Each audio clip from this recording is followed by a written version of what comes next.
चलिए जानते हैं आज की देश और दुनिया की सिलेक्टेड काम की और महत्वपूर्ण 50 बड़ी खबरों को सिर्फ 10 मिनट में। पर अभी तक आपने इस वीडियो को लाइक नहीं किया तो लाइक कर दीजिए।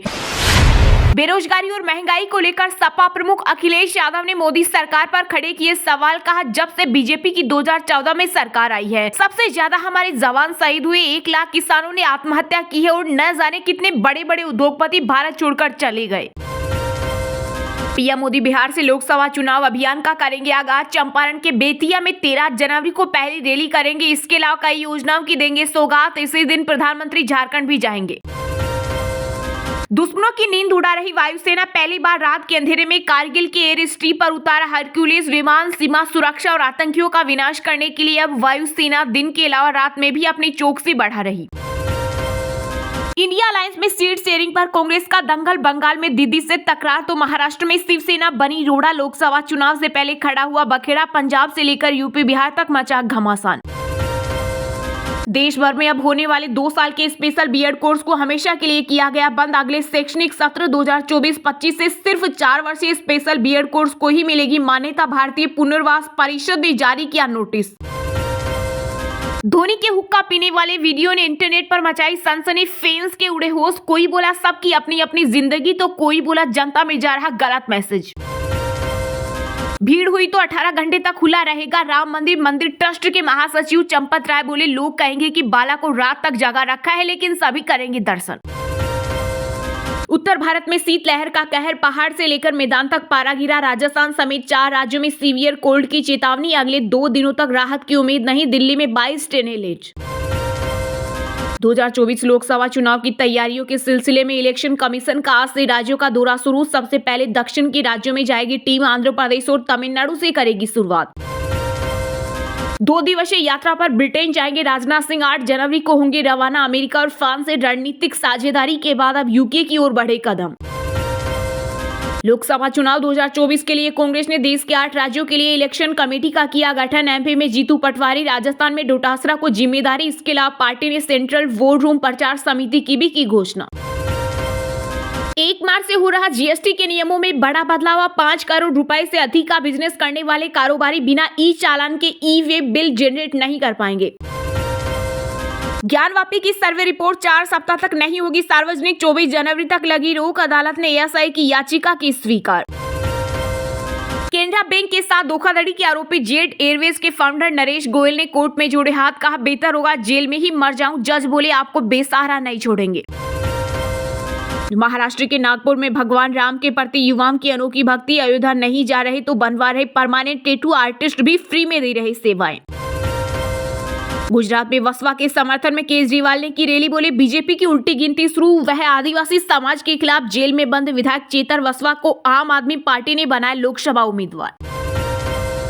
नीतीश कुमार को बनाया जाए देश का अगला प्रधानमंत्री। समाजवादी पार्टी ने इंडी गठबंधन से की मांग। दरअसल सपा ने पीएम के चेहरे के लिए बिहार के सीएम के नाम की सिफारिश की है। केंद्र सरकार के नए हिट एंड रन कानून के खिलाफ नहीं थम रहा बवाल। कर्नाटक में ट्रक मालिकों की 17 जनवरी से अनिश्चितकालीन हड़ताल। तलाकशुदा मुस्लिम महिला दोबारा शादी के बावजूद भरण पोषण की हकदार। बॉम्बे हाई कोर्ट बोला, मुस्लिम पति को पूरी जिंदगी तलाकशुदा पत्नी की उठानी होगी जिम्मेदारी। राहुल गांधी दिग्भ्रमित हैं, उन्हें क्या करना है खुद पता नहीं। मध्य प्रदेश के सीएम मोहन यादव ने कांग्रेस नेता पर साधा निशाना। एआईयूडीएफ के प्रमुख बदरुद्दीन अजमर बोले, मुस्लिम 20 से 26 जनवरी तक अपने घरों में रहे। इस दौरान ट्रेन, बस या कार से सफर न करे। भाजपा हमारे धर्म की दुश्मन वही बीजेपी बोली। अजमल और ओबीसी समाज में फैलाते हैं नफरत। कश्मीर में बढ़ती आतंकी घटनाओं के बाद एक्शन में केंद्रीय गृह मंत्री अमित शाह। मौसम की स्थिति अच्छी रही तो 9 जनवरी को कर सकते हैं घाटी का दौरा। मोदी सरकार को महाराष्ट्र से नफरत। गुजरात भेजे जा रहे हमारे हिस्से का उद्योग। शिवसेना नेता आदित्य ठाकरे का बड़ा दावा। कहा, यह मुंबई हमारी है। इस मुंबई ने देश को चलाया है। दिल्ली एनसीआर में छाया घना कोहरा। हवा की गुणवत्ता बेहद खराब श्रेणी में बरकरार। एक्यूआई पहुंचा 341। राजधानी में अगले 5 दिन बंद रहेंगे स्कूल। सर्दी के चलते 5वीं तक के स्कूलों की छुट्टी। बांग्लादेश में हिंसा के बीच हुई वोटिंग। 100 क्रूड बम फटे। 17 पोलिंग बूथ आग के हवाले। प्रधानमंत्री शेख हसीना ने वोट डालकर की भारत की तारीफ। कहा, हम बहुत भाग्यशाली हैं कि हमारा भारत जैसा भरोसेमंद दोस्त है। हमारे मुक्ति संग्राम के दौरान उन्होंने हमारा समर्थन किया। जनता के साथ अन्याय करने वाले निकाल रहे न्याय पद यात्रा। उत्तराखंड भाजपा प्रदेश अध्यक्ष महेंद्र भट्ट ने किया कांग्रेस पर कटाक्ष। कहा, देश को न्याय दिलाने के नाम पर यात्रा करने वालों ने 60 वर्ष तक देश के साथ अन्याय किया। उज्जैन के श्री महाकाल लोक में देश के पहले हेल्दी और हाइजीनिक फूड स्ट्रीट प्रसादम का मुख्यमंत्री डॉक्टर मोहन यादव ने किया लोकार्पण। आरओ वाटर से बनेगा भोजन, वेंडर्स को खाना बनाने और सर्वे करने की दी जाएगी ट्रेनिंग। जेडीयू अध्यक्ष बनते ही एक्शन मोड में बिहार के सीएम नीतीश कुमार 21 जनवरी को झारखंड में करेंगे रैली, सियासी पिच करेंगे तैयार। बंगाल में हमले के एक दिन बाद अब ईडी पर एफआईआर दर्ज। अफसरों पर महिलाओं से छेड़छाड़ का आरोप। कांग्रेस नेता अधीर रंजन ने ईडी को कहा इडियट। गुजरात के सूरत का कपड़ा मार्केट भी होगा राममय। राम मंदिर की थीम पर बनाई 6.5 मीटर की डिजिटल साड़ी, 450 रंगों से की प्रिंट। पीएम मोदी की लक्षद्वीप यात्रा पर मालदीव को लगी मिर्ची। मंत्री अब्दुल्ला मजहूम ने सोशल मीडिया पर लिखा विवादित पोस्ट। भारत के लक्षद्वीप को एक अन्य पर्यटन स्थल के रूप में प्रचारित करके मालदीव से ध्यान हटा रहा। वहीं मंत्री के विवादित बयान से मालदीव ने किया किनारा। कहा, टिप्पणी करने वालों पर कार्रवाई करने में कोई संकोच नहीं करेंगे। भोपाल के बाल गृह से लापता सभी 26 बचिया सकुशल मिली। झुग्गी और छावनी क्षेत्र से किया गया बरामद। मामले में 2 अधिकारी सस्पेंड। आंगनबाड़ी सेविकाओं के लिए बड़ी खुशखबरी। बिहार में बर्खास्त महिलाओं की फिर से होगी बहाली। मुख्यमंत्री नीतीश कुमार ने आंगनबाड़ी कार्यकर्ताओं के एक प्रतिनिधिमंडल को दिया आश्वासन।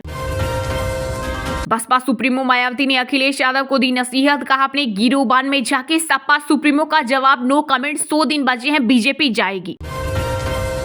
झारखंड में कुपोषण को लेकर सोरेन सरकार गंभीर। घर घर कुपोषित बच्चों की पहचान करने को लेकर चलेगा अभियान, दिया गया प्रशिक्षण। विदेश मंत्री एस जयशंकर ने पड़ोसी मुल्कों के साथ बेहतर संबंधों के लिए दिया रामायण का उदाहरण। बोले कि हर राम को होती है लक्ष्मण की जरूरत। पीएम मोदी पर आपत्तिजनक टिप्पणी करना मालदीव के मंत्रियों को पड़ा भारी। 3 मंत्री हुए निलंबित। रामलला के लिए ससुराल से आए 5000 उपहार। इनमें चांदी के खड़ाऊ और जेवरात शामिल। 450 किलोमीटर दूर मिथिला से 500 लोग पहुंचे अयोध्या। अफगानिस्तान के खिलाफ सीरीज के लिए टीम इंडिया का ऐलान। T20 में रोहित कोहली की वापसी। राहुल, अय्यर और जडेजा बाहर। भजनलाल सरकार ने राजस्थान में सीबीआई जांच से रोक हटाई। 4 पूर्व मंत्री व 2 आईएएस की फाइलें खोलने की तैयारी। फोन टेपिंग, पेपर लीक जैसे 5 मामले पर भी हो सकती है बड़ी कार्रवाई। चलिए अब जानते हैं जो आम आदमी के काम की और फायदेमंद खबरें हैं उनको विस्तार से। पर इससे पहले अभी तक आपने इस वीडियो को लाइक नहीं किया तो लाइक कर दीजिए। 46 में से 56 की गिनती गिनते हैं। बेरोजगारी को लेकर सपा प्रमुख अखिलेश यादव ने मोदी सरकार पर खड़े किए सवाल। कहा, जब से बीजेपी की 2014 में सरकार आई है सबसे ज्यादा हमारे जवान शहीद हुए हैं। 1 लाख किसानों ने आत्महत्या की और न जाने कितने बड़े पैमाने पर भारत छोड़कर उद्योगपति चले गए हैं। जी हां, समाजवादी पार्टी प्रमुख अखिलेश यादव ने देश में बेरोजगारी को लेकर कहा कि जब से बीजेपी की 2014 में सरकार आई है सबसे ज्यादा हमारे जवान शहीद हुए हैं। 1 लाख किसानों ने आत्महत्या की है। न जाने कितने बड़े पैमाने पर भारत छोड़कर उद्योगपति चले गए। वहीं सपा मुखिया ने कहा कि जो जवान शहीद हुए हैं उनके यहाँ सरकार की तरफ से मिलने कोई नहीं जा रहा। पूर्व सीएम अखिलेश ने कहा, हमारे मुख्यमंत्री 46 में से 56 की गिनती गिनते हैं। उनसे पूछिए कि जो निवेश आना था 40 लाख करोड़ का, इसमें कितना निवेश जमीन पर पहुंचा है और अगर निवेश जमीन पर पहुंचा है तो कितने नौजवानों को नौकरी और रोजगार मिला है। सपा प्रमुख ने कहा कि आज गुजरात के लोग भी देश छोड़कर जा रहे हैं। क्या हम मान ले यही उनका गुजरात मॉडल था? जो बैंकों का पैसा लेकर गए हैं वह एक ही प्रदेश के सबसे ज्यादा और सही मायनों में कहें तो नोटबंदी भी उन्हीं के कारण से हुई है। लेकिन नोटबंदी से ना तो काला धन आया और न ही जनता को फायदा हुआ है। सपा मुखिया अखिलेश यादव ने कहा, पहले उत्तर प्रदेश में 200 करोड़ का काला धन पकड़ा गया, लेकिन यूपी का रिकॉर्ड झारखंड ने तोड़ा। वहां तो 400 करोड़ का काला धन पकड़ा गया। सही कहें तो बीजेपी की नोटबंदी गलत साबित हुई। उन्होंने कहा, बीजेपी वाले विकसित भारत का नारा दे रही है, लेकिन बिना पीडीए के हमारा देश विकसित नहीं हो सकता। अखिलेश यादव ने कहा कि हमारा गठबंधन होने जा रहा है, बीजेपी से मुकाबला करेगा हमारा गठबंधन। बीजेपी कभी धर्म के पीछे और कभी भगवान के पीछे छुप जाती है। आज भारत के लोग सुरक्षा के डर के कारण देश छोड़ जा रहे हैं। जब से भारत में 2014 से बीजेपी की सरकार आई है, देश में 1 लाख किसानों ने आत्महत्या कर ली। यह एनसीआरबी के आंकड़े भी कह रहे हैं। जो साल 2014 में आए हैं उनको जनता 2024 में निकाल देगी। लोकसभा चुनाव 2024 के लिए कांग्रेस ने देश के 8 राज्यों के लिए इलेक्शन कमेटी का किया गठन। एमपी में जीतू पटवारी, राजस्थान में डोटासरा को जिम्मेदारी। इसके अलावा पार्टी ने सेंट्रल फोर रूम प्रचार समिति की भी की घोषणा। जी हां, 2024 लोकसभा चुनाव से पहले कांग्रेस पार्टी ने 8 राज्यों में अपनी इलेक्शन कमेटी का गठन कर दिया है। इनमें मध्य प्रदेश, राजस्थान, केरल, छत्तीसगढ़, हिमाचल प्रदेश, तेलंगाना, नागालैंड और मणिपुर शामिल हैं। इसके अलावा पार्टी ने सेंट्रल वोट रूम और प्रचार समिति का भी गठन किया। मध्य प्रदेश की इलेक्शन कमेटी की जिम्मेदारी जीतू पटवारी को सौंपी गई है। वहीं राजस्थान में गोविंद सिंह डोटासरा पर पार्टी ने भरोसा जताया है। उधर तेलंगाना में चुनाव समिति के अध्यक्ष के लिए कांग्रेस ने मुख्यमंत्री रेवंत रेड्डी को चुना है। सूत्रों के मुताबिक ये कमेटी आगामी लोकसभा चुनाव के लिए विभिन्न संसदीय क्षेत्रों में पार्टी की जमीनी हकीकत का आकलन करेगी। पार्टी कहां मजबूत और कहां पिछड़ रही है, इसकी पूरी रिपोर्ट सेंट्रल कमेटी को देगी। इसी आधार पर सीट शेयरिंग के लिए पार्टी अपना पक्ष रखेगी। इसके अलावा कांग्रेस ने लोकसभा चुनाव के लिए सेंट्रल वोट रूम की भी घोषणा की है। इसमें ऑर्गेनाइजेशनल वोट रूम और कम्युनिकेशनल वोट रूम शामिल है। ऑर्गेनाइजेशनल वोट रूम में लोकसभा चुनाव के लिए जमीनी स्तर पर पार्टी के अहम फैसले और प्लानिंग का काम होगा। इसके चेयरमैन शशिकांत सेंथिल होंगे, जबकि गोकुल बेतुल, नवीन शर्मा, वरुण संतोष और अरविंद कुमार को वाइस चेयरमैन बनाया गया है। वहीं कम्युनिकेशन वोट रूम में पार्टी के नारे, सोशल मीडिया और प्रचार के समय मैसेजिंग को फाइनल करने जैसे अहम फैसले लिए जाएंगे। इसके चेयरमैन वैभव वालिया होंगे। उधर प्रचार समिति की कमान अजय माकन को दे दी गई है। इस समिति में केसी वेणुगोपाल और जयराम रमेश भी शामिल हैं।